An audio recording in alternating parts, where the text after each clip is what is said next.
Hello everybody and welcome this week to Talking Flutes with me, the old flute geezer, Jean-Paul Wright, and just about to take over from me is our host, Clare Southworth. A huge shout out to our podcast sponsors who've been here since we began this series of podcasts, nearly 5 years ago. That's TJ Flutes.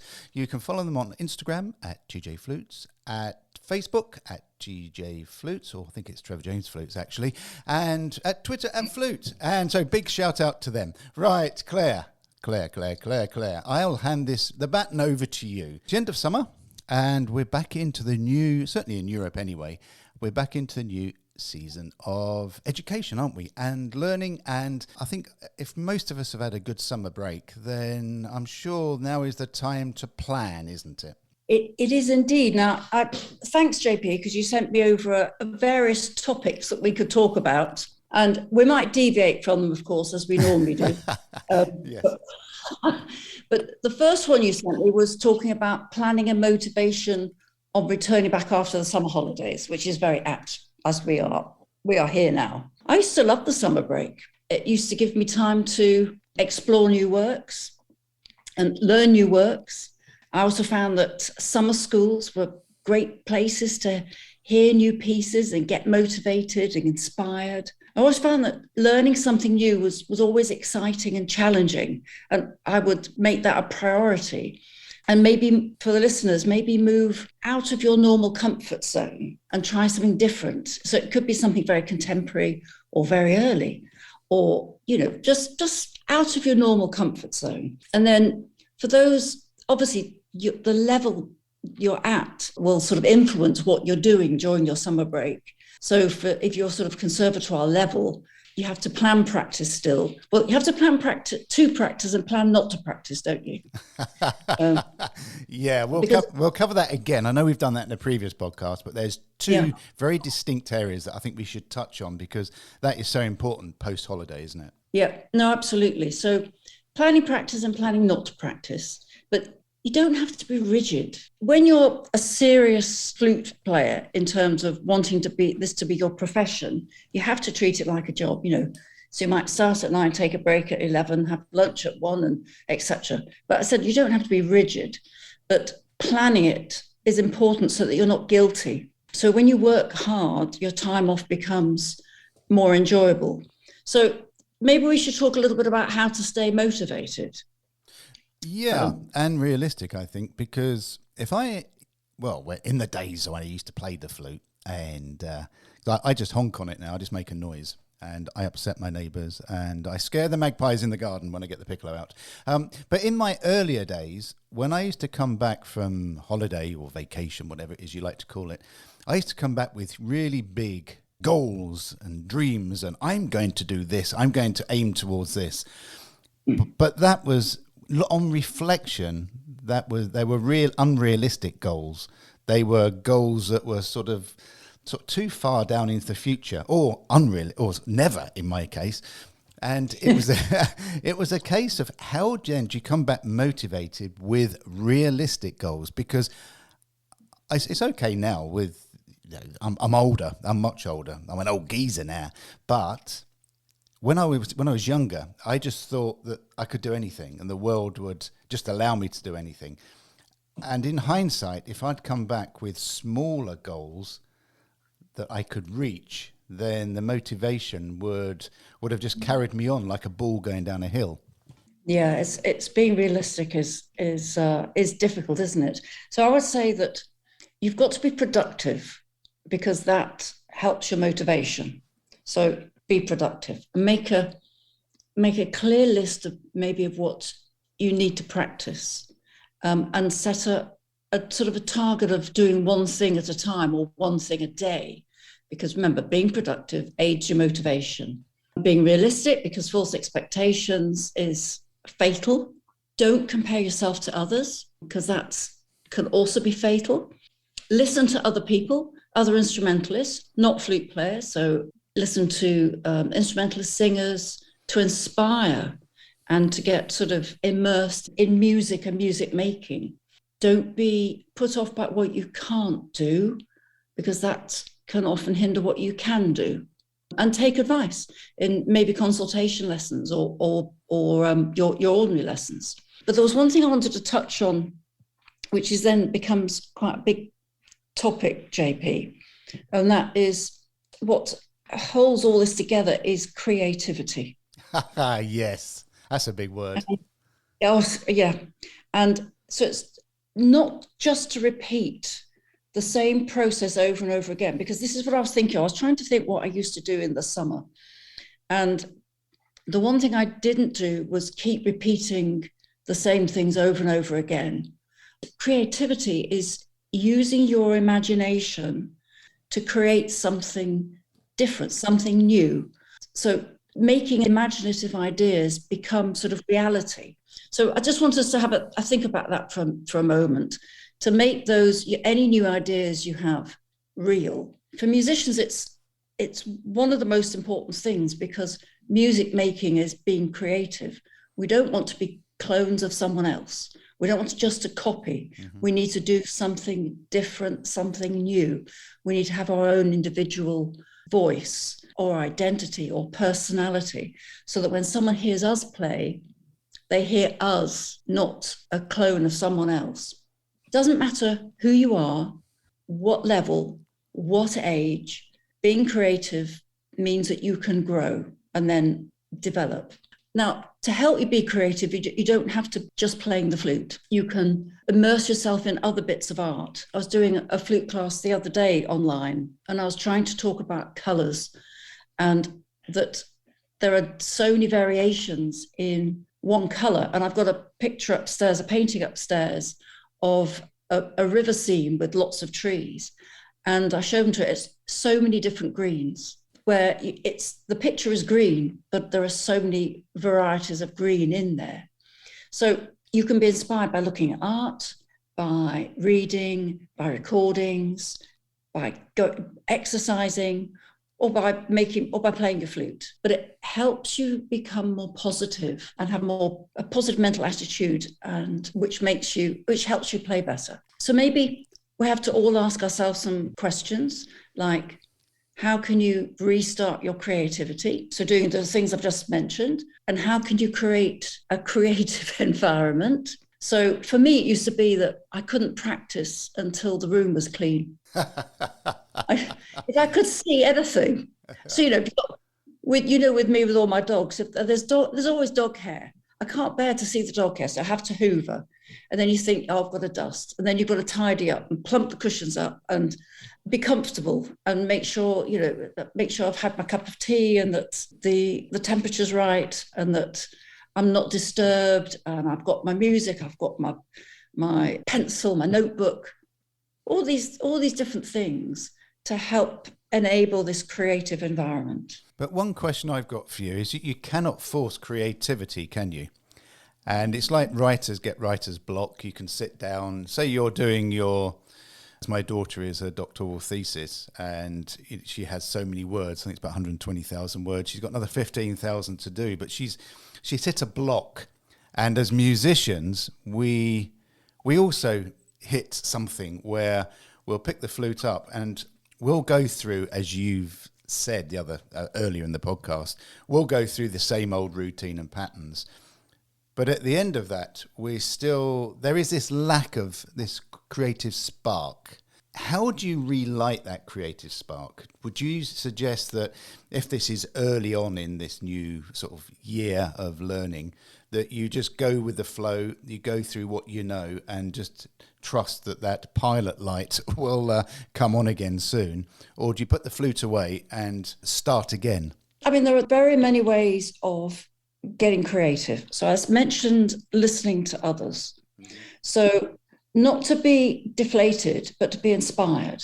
And you can take something from anyone you hear, maybe something to think about in terms of trying to clarify your thoughts on what you want to do. Because the more you think, I used to find the more ideas popped into my head. So it could be that if you write down a list of areas, maybe techniques that you want to progress, and ask yourself, what are the key points? What are the common problems? What's the best approach? How can you practice it? And then take this one step further by looking at the exercises you normally use and try and make some variations on it based on the original. So it's a bit like using some improvisation, compose a new tone exercise, write a basic technique exercise, compose different things to help you with different parts of your technique. So you don't just get stuck. When I was, the tone book that we all used when I was first learning, this is, when I was seriously learning, was Moyses de la Sonorité. Yep. All long notes, no explanation. And when I started, I just think, how boring. I only ever played the first exercise, just coming down in semitones until I started to understand what it was all about. And as I became more advanced, that book became more and more important. But because I'd thought about it and worked out what it was all about, and it's a book that gets you control over your sound. So it gives you freedom of expression, but you need help in order how to understand it. So it's finding something and thinking about it and trying to maybe expand on it and improvise on it, and develop exercises out of it. And we've got to be methodical. If you want to be a professional flute player, you've got to be methodical. But if you're just doing it for sheer pleasure, then you have to swap the exercises around. So do a little exercise and then do lots of tunes. So obviously, all exercises makes you very, very dull. But it's keeping a nice variety, and the variety is different according to the level you're at. Well, you deviated quite nicely onto sound. And when I've in fact, that still happens now. When I've had a little period away from practice, I come back and I pick the flute up and I just sound like an old dog, a car horn. And, I don't think there's anything worse, apart from a young person learning to play the violin, than me picking up the flute after a period away. That I used to find that really deflating, and creativity went out the window because you're thinking, oh my word. It's kick-starting that, and it's having the faith, if you're going to go back to the De La Sonorité by Moyes or doing other tonal studies, it's having the faith that sound will come back. And that's actually quite hard when you pick it up and you sound as bad as I do. Okay, so let's talk about some ideas to get you started then. So maybe next time, everyone, when you get your flute out, don't open or look at any sheet music. Just play. Improvise. There you go. Sounds like an old dog. So improvise, enjoy the sound, the energy. Where does your mood take you? It's easy because you can't go wrong. There's no wrong mood.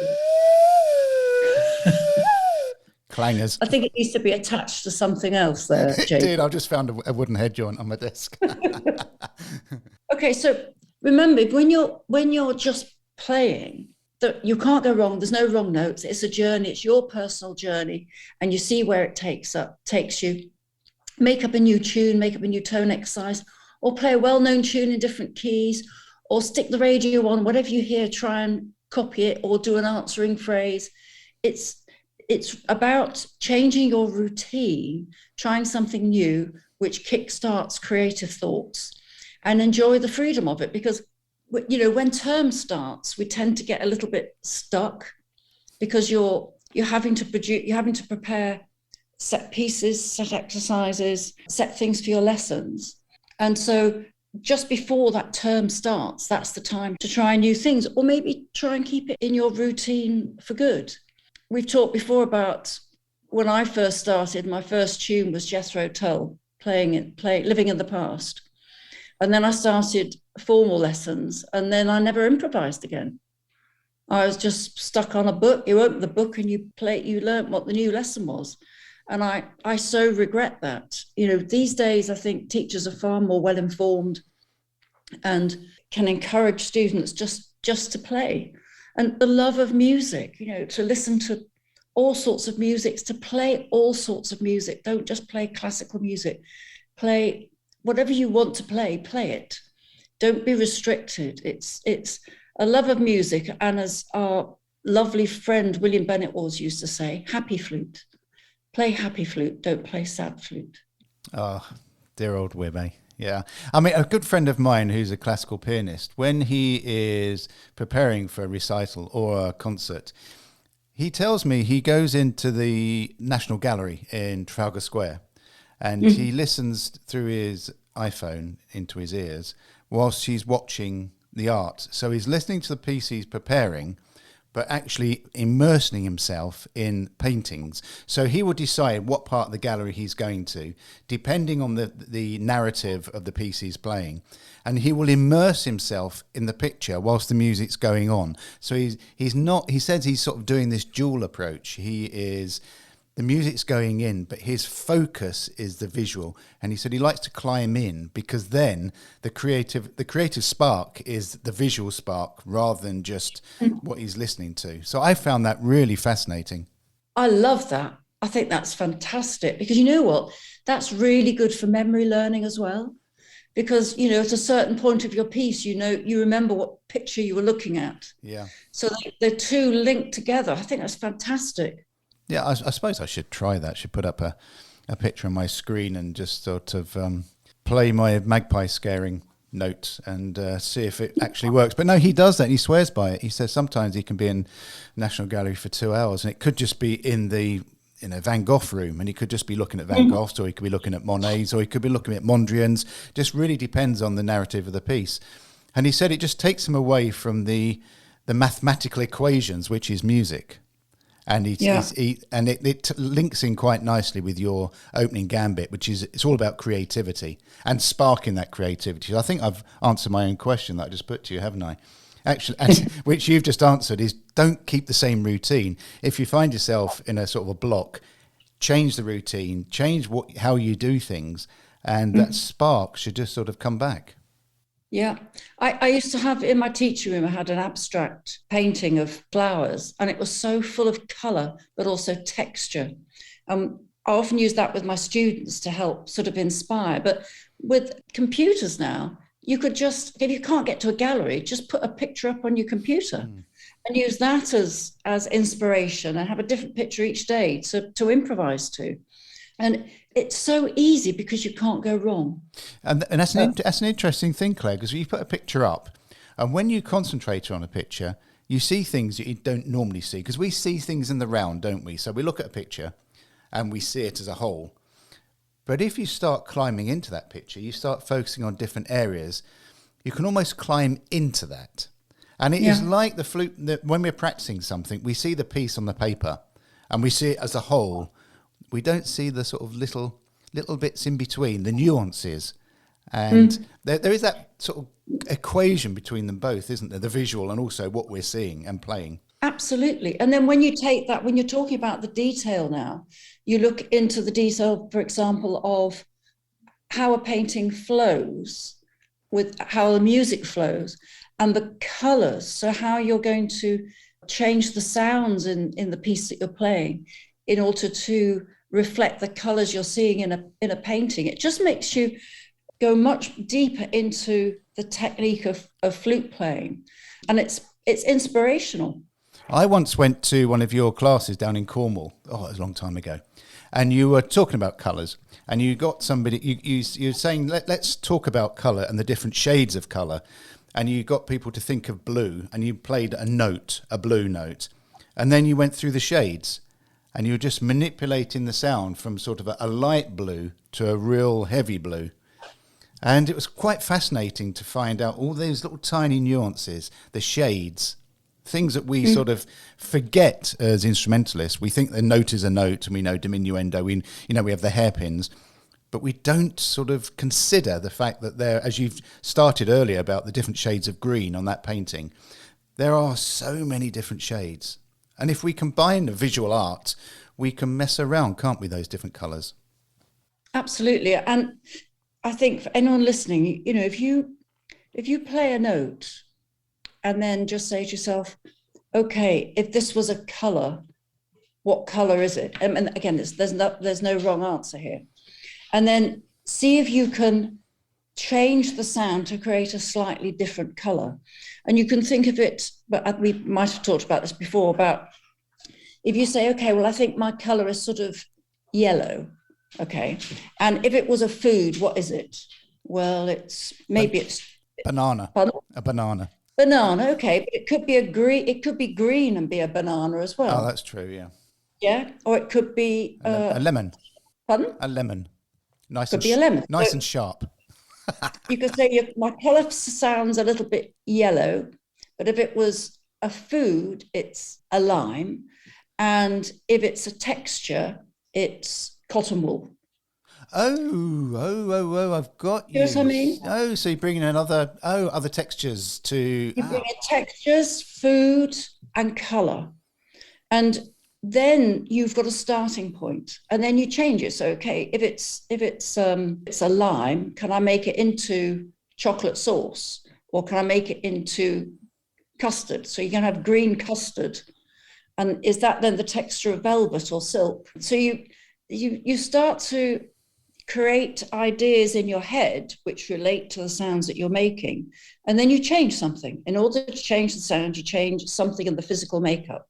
So it could be the shape of your mouth, it could be the amount of air you blow, where you blow. So you have to try different things. I think I'm garlic. I'm with the devil. When I pick it up, I picked it up yesterday and I thought, oh, goodness, the poor neighbours. I didn't care though. I mean, I've got to that stage where I don't care anymore. But yes, garlic. What sound are you making? That's probably freshly cooked or baked garlic. So slightly sweeter. Started off as raw garlic and it's gone slightly sweeter now. All right. So it started bright red and has become sort of mellow yellow. Mellow yellow. Sure there was a song about that, wasn't yes. there? They called him Yellow Mellow. Cat Stevens.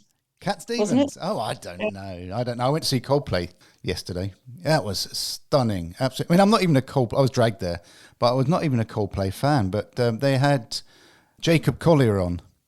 Oh my word! The guy's a genius, and Natalie Imbruglia.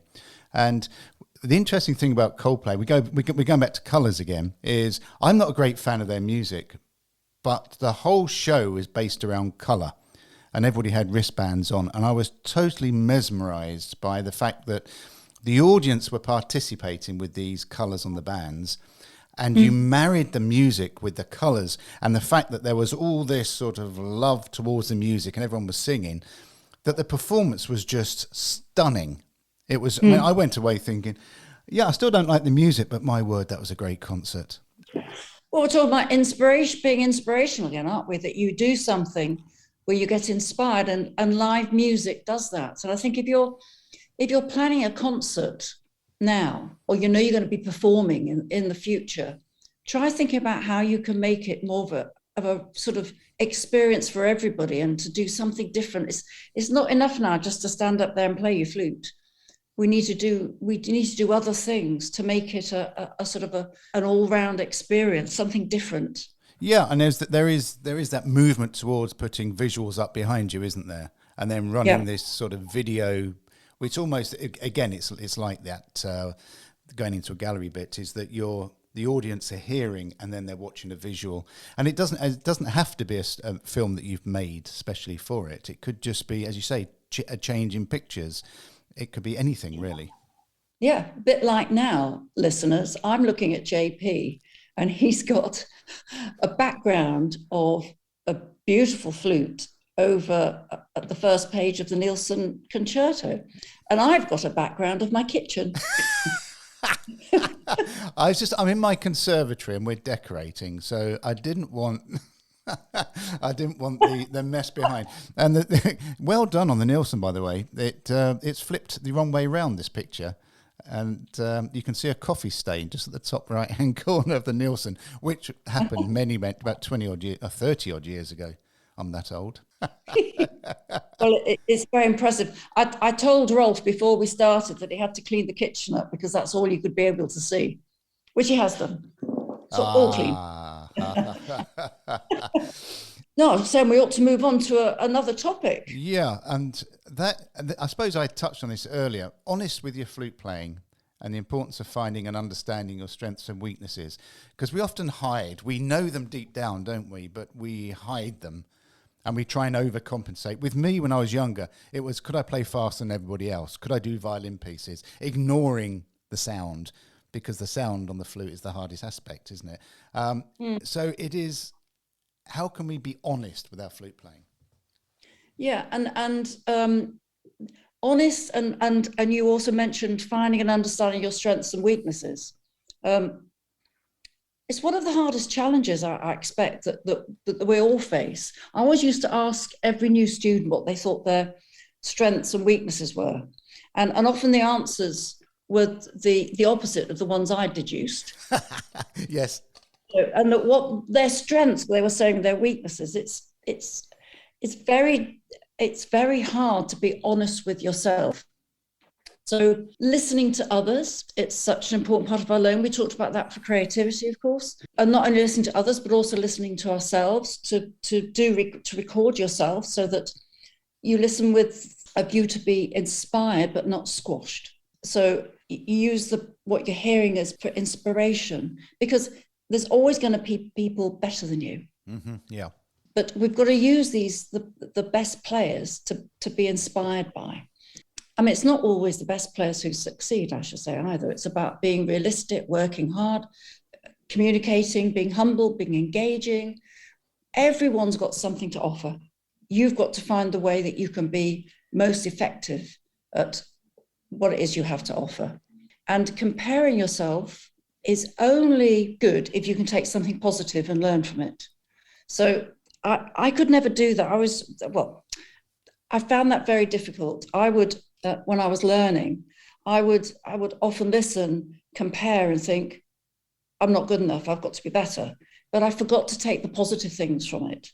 So you can always take something positive and learn from the comparison. So it might be a beautiful sound you hear, it could be beautiful technique, a wonderful pianissimo or fortissimo. So you've got to let other musicians inspire you, not deflate you. And everybody has the potential to improve. It's all to do with this positive mindset. It is. And a realism is actually quite easy if you go and sit on a hill. I always like to go and sit on hills, but if you sit by yourself and you may have a bit of sort of slow ambient music on, and you write down on double side, two columns, strengths and weaknesses as you perceive them, and you're totally honest. So your gut tells you, actually, I'm not great in the higher octaves, or I'm lacking fluidity of the different forms of tonguing. So you write all those down, and then don't act on that. And then the next day, spend another 5 minutes writing down the things again. If you do that 3 or 4 times, a pattern will occur, and take those ones that your gut is saying, so that your strengths and weaknesses may possibly change each day, but there will be some consistent ones there. Those are the ones that your gut is saying, that is your strengths and that is your weaknesses. Absolutely, but not to be deflated that you perceive as your weaknesses, because you could say that no matter who is the performer, everybody has room to improve. So it doesn't matter who it is, they all have room to improve. And if you look at other professions, so I haven't brought in golf today yet. I know, that's a first, isn't it? We've been going 32 minutes. So in golf and in tennis, the professionals all have a whole team of people around them to help them improve. So they've got trainers, psychologists, nutritionists, physiotherapists, and then they've got a swing coach, they've got maybe a putting coach, a chipping coach, a driving coach. We don't, as musicians, we don't have any of this thing. Everybody can improve, and it's a case of finding out what areas need improving and thinking about what you can do in order to move it forward. So you only have to move it forward a little teeny bit.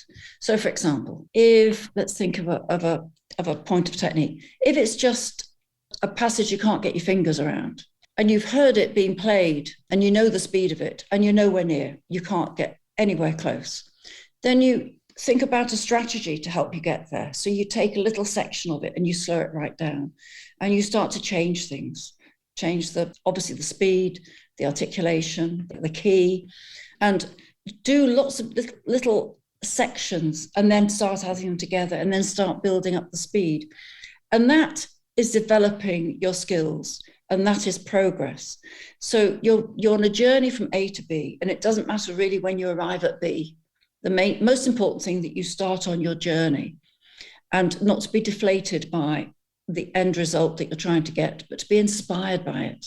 Oh, that's how wonderful. And I also believe that every performance and every piece of music you make is valid.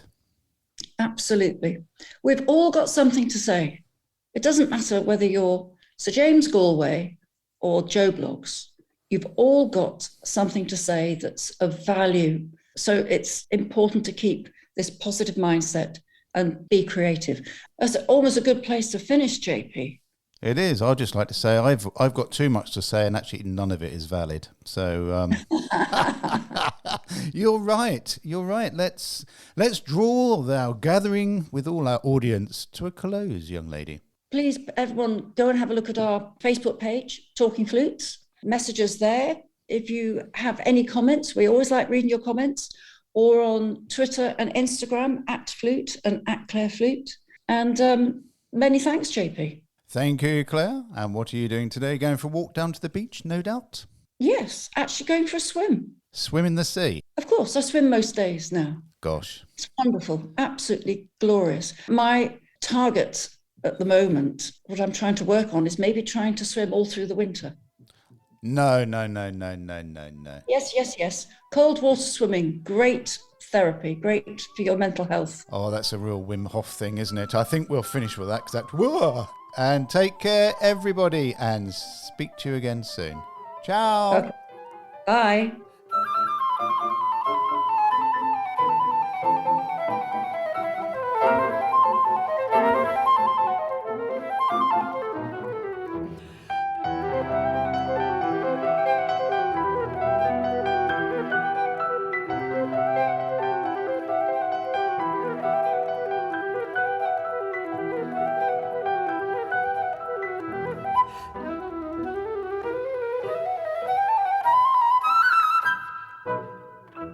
Talking Flutes and Talking Flutes Extra are podcast productions by the Trevor James Flute Company. For more information, visit trevorjamesflutes.com.